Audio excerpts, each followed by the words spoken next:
ഈ ബ്രസ്റ്റ് ഒക്കെ റിമൂവ് ചെയ്ത ശേഷമാണ് പ്രഗ്നന്റ് ആവുന്നത്. ആ ഒരു പീരീഡിൽ ഉത്കണ്ഠകളുണ്ടായിരുന്നു?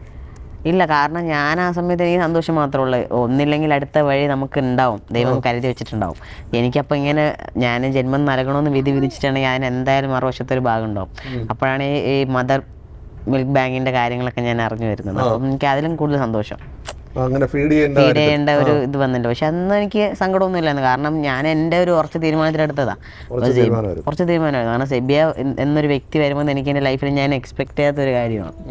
അപ്പം സിയയ്ക്ക് ഒരു അമ്മയാവണം, എനിക്കൊരു അച്ഛനാവണം എന്നൊരു നമ്മളുടെ രണ്ടുപേരുടെ ഒരു തീരുമാനത്തിലാണ്. ആദ്യം എനിക്ക് അക്സെപ്റ്റഡ് അല്ലായിരുന്നു ഞാൻ, പക്ഷേ കൂടുതലും സിയയുടെ ആ ഒരു ആഗ്രഹം. നമ്മളോട് ശാരീരിക വൈഷമ്യങ്ങൾ നേരിട്ടിട്ടുണ്ടോ അതിൻ്റെ അകത്ത്? ഞാൻ ശാരീരികമായിട്ട് അങ്ങനെ ബുദ്ധിമുട്ട്, എനിക്ക് ഫുൾ സപ്പോർട്ടായിട്ട് ചെയ്യേണ്ട കൂടെ ഉണ്ട്. എന്തുണ്ടെങ്കിലും എനിക്ക് ഒരു 4th month വരെ നല്ല ഛർദിയായിരുന്നു. കാരണം എനിക്ക് ഫുഡൊന്നും കഴിക്കാൻ പറ്റാതെ. അന്നൊക്കെ നമ്മൾ ഹെൽപ്പ് ചെയ്യാൻ ആരുമില്ല, നമുക്ക് ആ ഒരു പേയ്മെൻറ്റ് ഉണ്ടാക്കിയേ പറ്റത്തുള്ളൂ. കാരണം നമ്മളെ ഹെൽപ്പ് ചെയ്യാൻ ആരുമില്ല.